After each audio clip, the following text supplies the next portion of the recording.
الغاز. تسريب الغاز يا باشمهندس لو حصل في بيت انت ما بتشمش ريحته، انت بيحصل لك تسمم. وده بالفعل حصل مع حد صديقي ليا من فتره. كان هو لسه عريس وكده، ففي شويه تجهيزات في البيت وكده. بعد تقريبا اسبوع يا هندسه جاله تسمم هو ومراته.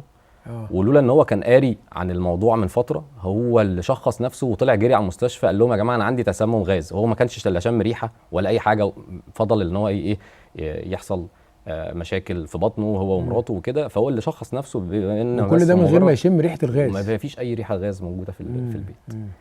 فدي من الحاجات اللي احنا بننصح بيها دايما عندنا في شركه LV. يعني منتج بسيط جدا بتاع HDL سنسور بيركب في المطبخ او في الاماكن اللي فيها غاز، يقدر يديك نوتيفيكيشن او يعني اشعارات، يفتح شباك لو لا قدر الله حصل ديتكشن، يعمل لك سرينه فيه. هو ده فيه بيلت ان برضه سرينه.